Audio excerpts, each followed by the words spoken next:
communal incidents in coastal Karnataka have come down in 2024, while government data shows that communal incidents have increased in northern Karnataka. Not for 1 minute am I saying that these two districts are not communal anymore, right?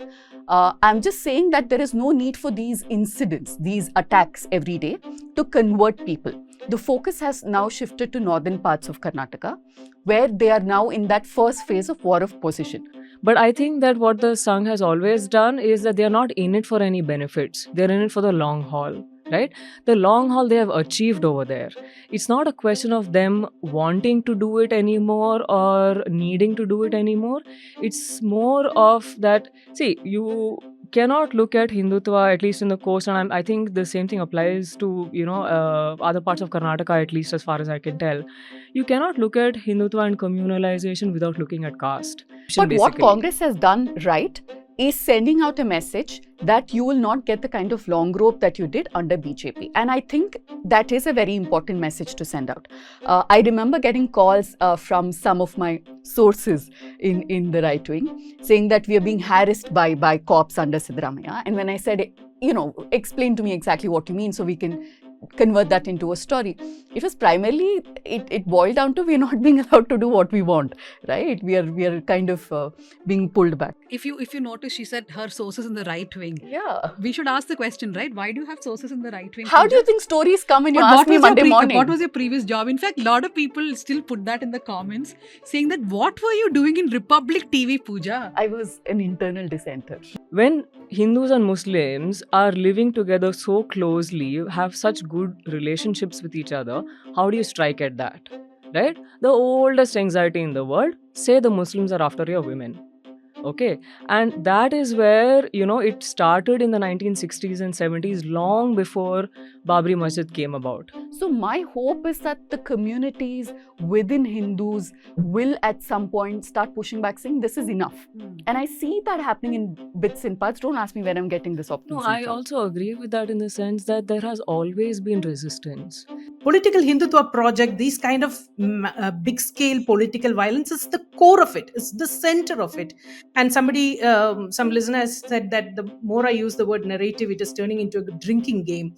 But there is a kind of politics, there is a kind of narrative that the bigger Sangh Parivar is trying to establish.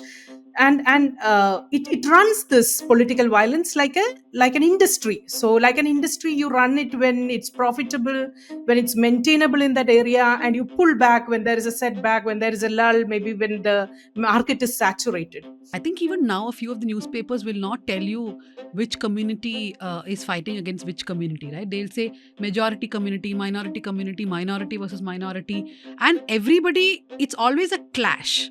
For a clash basically is two equal people clashing with each other, right?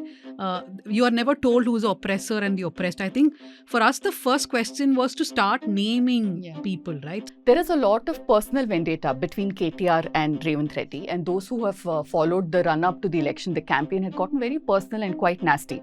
And if I may add, from both sides, some of the Telugu interviews that Revanth Reddy had given were quite nasty at the point. So there is a personal vendetta angle of it. Second, to finish off KTR and the family, to make sure that they don't bounce back. He is the first time chief minister, right? So he also has to show that he is going to stick to his words. He has said all those things before winning, that he is going to inquire into Kaleshwaram, into this and that. So it's not something that we should always surprised about also. But the other part is also political. So from whatever I've been told so far, it's also more of a it's also what Pooja said also is right, that they also do want to tie up the BRS to some extent, but they also don't want to make arrest and make them into something bigger. Otherwise it will also help them galvanize. This happens that there is always cases and images being tarnished of your political opponent once they are out of power, and we know that in governments to bring out such cases, it's not a tough thing. Every government can put cases on multiple people on multiple grounds and then drag them into the mud over that and sort of permanently harm their reputation so that their political mileage is lost.